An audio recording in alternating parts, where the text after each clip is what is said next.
people. And so here, the psalmist is demonstrating that I know that we were on the verge of being destroyed.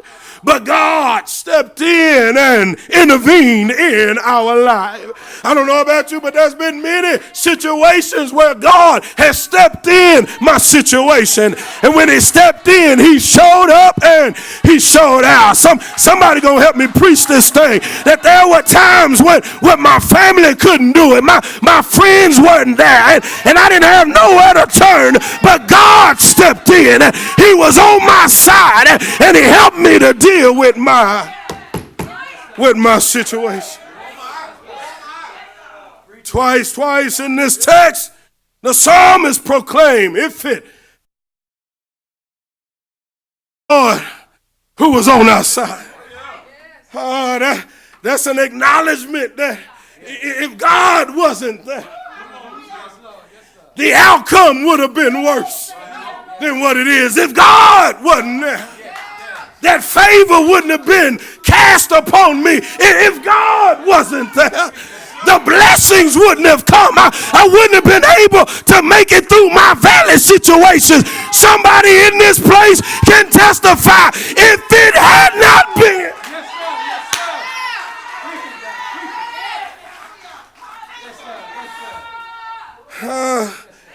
I'm pretty confident that if I ask everybody in here, somebody can have an historic look back over your life, and you can proclaim like the children of Israel, if it had not been. When I was out there that night, if it had not been. When I needed to pay my bills, if it had not been. When I was in the hospital and the doctors didn't know what was going on, if it had not been for the Lord on my side. Somebody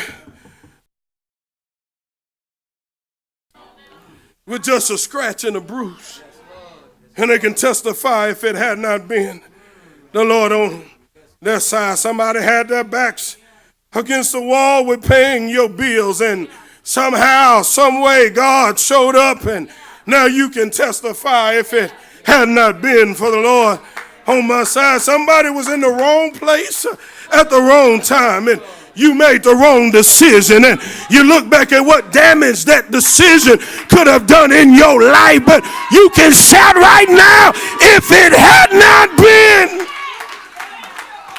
for the Lord who was on our side. Twice in these two verses, the psalmist proclaims that God is on the side of his people. And then he demonstrates how important that is by going on to describe what would have happened had God not been on their side. And this gives me even more encouragement that we serve a God that'll be on your side without conditions.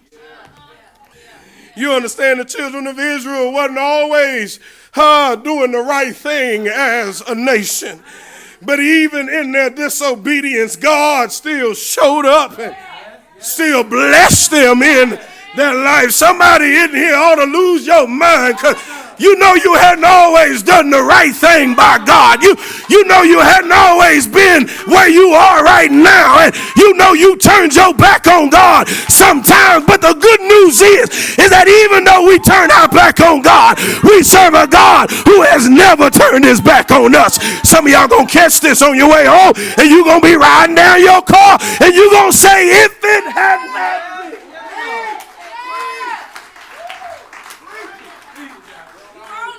There are three things that I see in this text to help us to understand that the Lord is on our side. The first thing in this text I see is the credit. If you're writing, you can write that down, the credit. David proclaims as the psalmist, he says, if it had not been for the Lord. For some of y'all this morning is, who is on the other side of your if? Who is on the other side of your if? For some, it's your mother, maybe your father. For some, your friend. Some, maybe your money or something else. But can I tell you, there should be some folk in here and that give credit where credit is due. And say it wasn't my mama, it wasn't my daddy, wasn't my friend, wasn't my money, wasn't my looks, wasn't my economic status. But it was only the Lord who, by being on my side, has brought me through whatever I have experienced in my life. And the problem is, some of us come here on Sunday morning and act like we doing God a favor. Can I tell you, if you realize that God is the only one who deserves the credit for where you are, somebody ought to come in here with the praise in your spirit. You shouldn't have to wait for the choir to sing. You shouldn't have to wait for the preacher to get happy. You shouldn't have to wait till the third point of the sermon. When you think about the goodness of Jesus and you know that it was only God who could get you where you are right now, somebody ought to have a thank you in your spirit. Somebody in here can testify, to God be the glory for the things he has done.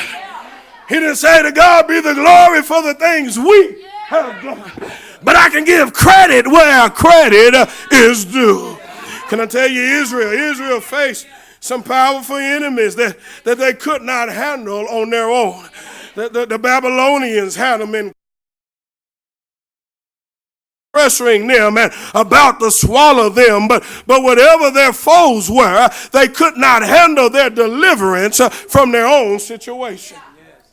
No matter how hard they tried, they couldn't get themselves oppressing them day by day.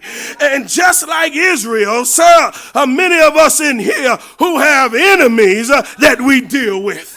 And if you know that you have enemies that you deal with and oppression in your life, things that you face, temptations you can't get by, but yet God is still getting you through your situation, then you ought to not point the finger to yourself, but you need to point the finger up and say, God, thank you for who you are. Thank you for getting me through. Thank you for looking beyond my faults and blessing me with every one of my needs. There ought to be a thanksgiving in this place. I know we're going to eat turkey on Thursday. I know there's going to be some dressing in the oven. But when I wake up, I want to give thanks not to anybody else, but to God.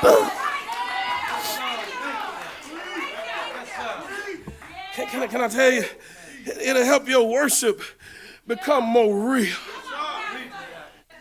When you know that where you are, it's not about you. Some things I looked at in my life, and I sit in my midnight hour and I say, Lord, how am I going to make it through? And as I'm looking at external situations on trying to deliver me, God poured into my heart and say, trust in me. Lean not to your own understanding. In all our ways acknowledge me, and I will direct your path. Somebody in here been in your midnight hour and nobody could help you, but you trusted, you leaned, you depended on God. He deserves all of the credit. God has a way of making us realize that where we are is only by the grace of God. Every now and then you ought to make the right proclamation and give credit to the who of God and the what of God in your life. Somebody in here should have a praise in your spirit. Somebody here should look at somebody else and say, if you only knew who was on my side. You ought to look to your neighbor and say, if you only knew what God has brought me from. You look at me now, and you look at how good I look now, but it's only by the grace.